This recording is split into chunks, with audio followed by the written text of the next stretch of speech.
acompañan a orar y vamos a dedicar y a poner en las manos de Dios este estudio, por favor. Padre bendito, te damos las gracias esta mañana por tu misericordia, por tu gran amor, por el nuevo día de vida que nos regalas y gracias porque son hermosos los días en ti, contigo, Señor. La vida es diferente y gracias por habernos dado de tu amor tan inmenso que no alcanzamos a comprender. Bendícenos este día, te ponemos nuestras mentes, nos ponemos dedicados a ti para que tú nos des el crecimiento, el entendimiento que tú quieres y que podamos servirte mejor y que podamos conocerte mejor y siempre deleitarnos, Señor, con tu palabra que es perfecta y alimenta nuestro espíritu, Señor, el día de hoy. Sé con nosotros en todo este servicio, sé con nuestros hermanos en donde quiera que estén. Perdona nuestros pecados cada día, Señor, renuévanos cada día para ti. Pues sabemos que tu misericordia es nueva cada día y que estás con nosotros siempre. Lo pedimos en el nombre de Jesucristo. Amén. Bien, habíamos quedado en la clase de Cosmovisión, ya habíamos presentado en las semanas pasadas de qué trataba, teníamos este panorama de la vida en sí completa, la creación, caída, redención y gloria, y vamos a ver en esta parte de la caída cómo, bueno, ya es solamente el final, pero en esta clase habíamos visto cómo la creación perfecta y en relación perfecta con el hombre había caído en pecado y había caído de la gracia de Dios, se había separado de esa presencia, y ya habíamos analizado las consecuencias la semana pasada. Solamente íbamos a ver las preguntas y respuestas. Esto es en el Catecismo Menor de Westminster. Lo hacen con un propósito de realmente recopilar, como hacer un resumen y que quede entendido lo más importante. Hemos visto que en el resumen que nos presenta la Confesión de Westminster, o sea, el trabajo mayor, ya nos han dicho las consecuencias. Primero vimos las consecuencias teológicas, que era haber perdido el conocimiento, la justicia y la santidad. Es decir, ya el hombre ya dejaba de conocer a Dios, que en un principio estaba en un conocimiento personal, directo, puro, no había distorsión. La justicia era la voluntad de Dios realmente, y la santidad pues era exactamente eso, la propiedad de Dios y el honor a Dios. Así es que una vez que llegó el pecado, todo eso cambió. Y yo les comentaba la semana pasada que si alguien del mundo el día de hoy tiene la idea de que Dios es todo, o que hay un Dios para todos y que no importa y que puede conocer a Dios en una planta, si hablara con Adán en los primeros días en la creación, Adán diría: no es cierto, hay un solo Dios y no está... no lo puedes ver en cualquier cosa. O sea, si bien Él hizo todo y podemos conocerle a través de su creación, en realidad sabemos solamente que existe, pero no le conoces hasta que no hablas con Él, hasta que no comprendes, y su palabra es para eso, para que lo conozcamos. Pero Adán no diría, por ejemplo, eso, que coexisten el bien y el mal. Y eso lo dicen actualmente, ¿verdad? ¿Han visto este símbolo del yin y el yang y lo negro dando vuelta atrás de lo blanco y lo blanco atrás de lo negro? Y dicen que ese es el todo, dicen los asiáticos. Y Adán diría: no es cierto. Dios es puro totalmente, es recto, es perfecto, es eterno, es fiel, es totalmente amor, es todo lo bueno, es perfecto en todos sus atributos y no necesita del mal para existir. Él nos aclararía a Adán porque él sí lo conoció perfectamente. Sin embargo, tras la caída se rompe ese vínculo, esa relación, y entonces el hombre busca cualquier dirección, menos la que había conocido en un principio. Y una muestra de ello es, todas las filosofías actuales, pero del momento en que Dios lo descubre desnudo y él empieza a ocultarse, se da cuenta que él ya no está en la perfección en la que Dios lo había hecho, sino que tiene esa caída en la cual Dios nos permite seguir viviendo, pero en esta distorsión del mundo. El mundo el día de hoy, decíamos, está totalmente corrompido. Después de la caída, nada está como Dios lo hizo. Nada es perfecto, nada está bien. Y nadie de nosotros, yo insisto mucho en esto, nadie de nosotros puede decir: es que así tiene las cosas Dios. En la actualidad hablamos los creyentes con los no creyentes, y nosotros con la fe de que Dios está ahí, que sigue sosteniendo al mundo, y ellos dicen: mira cómo lo tiene de mal al mundo, mira dónde está Dios. ¿sí? Porque ellos creen que esa es la voluntad de Dios y que así lo diseñó para que estuviera mal, para que fuera errado, para que hubiera destrucción, contaminación, odio, avaricia, que Dios diseñó con ese propósito y que Dios entonces sería el autor de pecado.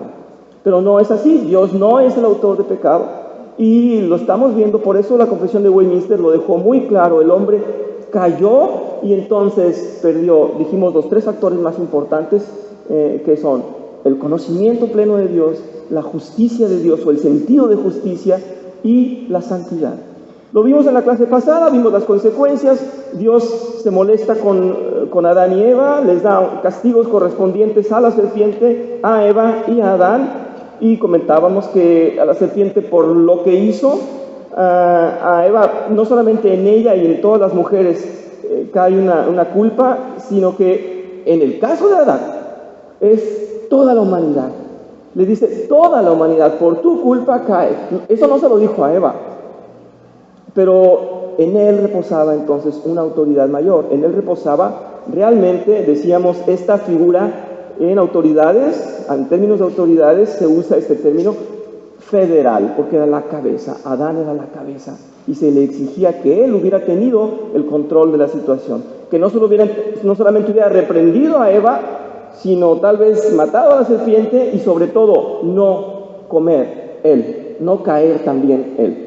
Así es que una alta responsabilidad para Adán. Y vamos a ver en cuanto a las preguntas y respuestas, yo creo que es uno de los recursos mejores que tiene la enseñanza, ¿verdad? La pedagogía es hacer una pregunta y responderla y tener entonces despejada una duda y dejar cimentado bien el propósito. Decíamos en la semana pasada que íbamos a leerlo y aquí lo tenemos, por favor. Preguntas y respuestas del Catecismo Menor de Westminster en cuanto a la caída del hombre. Primera pregunta dice, ¿qué acto particular de providencia ejecutó Dios respecto al hombre en el estado en el que fue creado? Dice aquí, la respuesta, dice, después de crear al hombre, Dios hizo con él un pacto de vida bajo condición de perfecta obediencia, prohibiéndole comer del árbol del conocimiento del bien y del mal bajo la pena de muerte. Así es que Dios estaba realmente llegando a un acuerdo y estaba instalando un pacto. En el momento en que Dios estaba haciendo el pacto, no nos redacta la Biblia la palabra pacto, lo vemos mucho después, pero Dios dice que hizo un pacto con Adán. Y en este pacto no le vamos a dar muchas vueltas. Acabamos en las clases pasadas de hablar de los pactos y dijimos que Dios era justo cuando daba sus pactos y que era justo que se llame pacto, aunque sea unilateral, pero Él pone las condiciones. Así es que Dios dice, yo hago mi creación, yo hago todo lo que tengo presente para el hombre, se lo estoy mostrando, pero le estoy poniendo mi benevolencia, mi amor, y le estoy exigiendo una condición y después vienen las consecuencias. Así es que vamos a leer los versículos en los que nos dice, Génesis 2, versículo 17, dice, puedes comer de todos los árboles del jardín, pero del árbol del conocimiento del bien y del mal no deberás comer. El día en que de él comas, ciertamente morirás. Ese es el momento en que se está estableciendo un pacto. Dios no tenía ninguna obligación de explicarle a Adán, fíjate que como yo soy el creador y el proveedor y el absoluto y el eterno, yo tengo el derecho a hacer un pacto, con tu permiso te voy a hacer un pacto. No, Dios estaba diciendo, este es mi pacto, y se lo estaba dictando. Bien, vamos en el Génesis 3, versículo 12, y decimos, la ley, dice así la palabra de Dios, la ley no se basa en la fe. Por el contrario, quien practique estas cosas vivirá por ellas. Y nos estaba explicando de qué manera el hombre debería comprender la ley de Dios, el orden de Dios, la justicia de Dios, la voluntad de Dios. Cada quien podrá cuestionar y decir, ¿por qué Dios puso ese mandamiento? Era en realidad muy fácil cumplir ese mandamiento, ese pacto era muy sencillo, así es que nadie de nosotros podemos cuestionar la ley de Dios, simplemente seguirla. No sé si hay dudas en este respecto, pero podemos pasar tal vez a la siguiente pregunta. Entonces quedó claro, hubo un pacto establecido por Dios. Siguiente pregunta dice, sí, pastor, gracias. Sí, es el engañador, es el que sembró la duda pero además le picó el orgullo, ¿verdad? Llegó a decir, ¿por qué tú no? ¿Por qué tú no? ¿Por qué? Y lo explicaba, lo estábamos viendo la vez pasada, hay una jerarquía, hay un orden, y por qué el inferior va a poner en cuestionamiento al mayor. Si Dios acababa de crear todas las cosas y le había dicho a Adán, ponle nombre a cada uno de los animales, y resulta que ese animal al que le puso el nombre de serpiente, ese le estaba cuestionando quién era Dios. Bueno, sigue presente ese cuestionamiento. ¿Cuántos de nosotros, en el mundo, la mayoría del mundo no comprende y no quiere conocer a Dios y está en rebeldía? Pero ¿cuántos de nosotros, aún convertidos, llegamos a tener inestabilidad y dudas, verdad? Porque el enemigo está atacándonos y es constante, constante. Así es que no estamos ajenos a ello. Vendrá el día en que entonces nos quedaremos liberados de eso cuando sea sometido completamente Satanás. Sí, gracias. Sí, es lo que vimos también en el versículo pasado. Dice, no se basaba ni en fe ni en otra cosa más que en obediencia al pacto que le acababa de hacer. Es cierto, era una cuestión, una demanda muy simple. Yo he insistido en esto, les he dicho, ¿qué tal si ponemos un ejemplo y pongo mi vaso de agua y digo, lo pongo aquí, nadie lo toque? Pues a nadie le importa mi vaso de agua, tenemos todo el resto y podemos ir a tomar café y abrazarnos, saludarnos. Pero así era de sencillo, no toquen de ese árbol, no coman de ese fruto, dijo el Señor. Y ellos, como dice el pastor, no se les antojaba, ni siquiera tenían el deseo. Pero vino el enemigo a meter el mal, ¿verdad? A meter la duda, la inquietud, el deseo, el ego, y eso destruyó todo. Era tan fácil como obedecer. Simplemente, gracias. Vamos a la siguiente pregunta, por favor. Dice, ¿permanecieron nuestros primeros padres en el estado en que fueron creados? Pues no, ¿verdad? No creó el mundo Dios así y no los hizo así. Esto es un poco redundante, pero es necesario mantenerlo así. Según la Confesión de Westminster, dice, dejados a su libre voluntad, nuestros primeros padres pecaron contra Dios y cayeron del estado en el que fueron creados. Algunos teólogos, en su pensar, han dicho o han supuesto y han propuesto que tal vez Dios nos quería como máquinas. No, Dios nos dio capacidad de acción y por eso está diciendo, dejados a su libre voluntad, lo que está aclarando nuestro texto en la respuesta. Bueno, vamos a ver entonces Génesis 3:6, como lo dice, la mujer vio que el fruto del árbol era bueno para comer y que tenía buen aspecto y era deseable para adquirir sabiduría, así que tomó de su fruto y comió. Luego le dio a su esposo y también él comió. Quiere decir que tenían libertad de acción y actuaron mal. Eclesiastés 7:29 dice, tan solo he hallado lo siguiente, dice Salomón, que Dios hizo perfecto al género humano, pongan atención, pero este se ha buscado demasiadas complicaciones. Así es que nadie diga, así me hizo Dios con estas imperfecciones. No, somos así porque las generaciones y generaciones vienen con una secuela, causadas por esto, por el orgullo, el pecado, el engañador, todo esto por causa de Satanás. Bien, no es deseo de Dios. Había una película, solamente pongo en ustedes la incomodidad, la misma que tengo yo y se las comparto esa incomodidad. Cuando yo era muy joven, yo vengo de otro siglo, y había una película de horrendo título que se llamaba Los renglones torcidos de Dios. Era un churro de los menos dignos de llamarse siquiera película, pero era horrendo el título. Y yo, que era un niño católico, me parecía altamente ofensivo. Pero me había cuestionado. Yo decía, ¿y de veras Dios creó todo lo malo y todos los defectos y todas las cosas deformes y todas las desviaciones? Pues no, aquí nos está diciendo Eclesiastés que Dios, dice, no había hombre más sabio, ¿verdad?, que Salomón, y él estaba diciendo, Dios hizo al género humano perfecto, pero el hombre se busca las complicaciones. En el siguiente versículo, que es Romanos 5:12, dice, por medio de un solo hombre el pecado entró en el mundo, y por medio del pecado entró la muerte. Fue así como la muerte pasó a toda la humanidad. Así es que nos está diciendo, no los creo así, fue por el pecado que estamos así. Y enseguida dice, ¿qué es el pecado? Dice la siguiente pregunta. Bueno, esta pregunta es majestuosa, es enorme. Esto, si hay algo que está contradiciendo la voluntad de Dios, pues es enorme. La palabra pecado es enorme. Dice, el pecado es no conformarse a la ley de Dios o desobedecerla, como decía nuestra hermana. Así es que todo lo que va en contra de la naturaleza de Dios, de su santidad, de la moral que Él ha puesto en nosotros para educarnos, para enseñarnos cómo le gusta a Él que seamos. Todo lo que vaya en contra de eso es pecado. Y Romanos 4, versículo 15. La ley en efecto acarrea castigo. Está aclarando el apóstol Pablo y dice, pero donde no hay ley, tampoco hay transgresión. Si no se nos ponen límites, si no se nos ponen barreras, no hay nada que juzgar, ¿verdad? Y entonces la ley nos muestra y nos define a partir de dónde es pecado. En Santiago 2, versículo 10 dice, porque el que cumple con toda la ley, pero falla en un solo punto, ya es culpable de haberla quebrantado toda.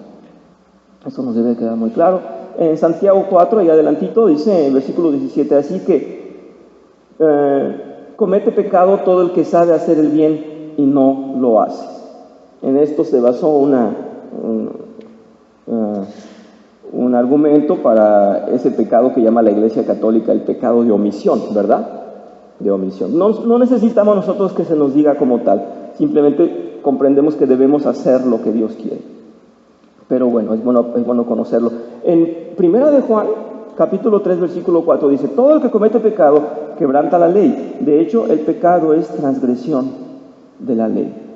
Así es que nuestra respuesta de pecado ya quedó clara. Todo lo que no le guste a Dios, todo lo que va contra la ley de Dios, todo lo que desobedece a Dios es pecado.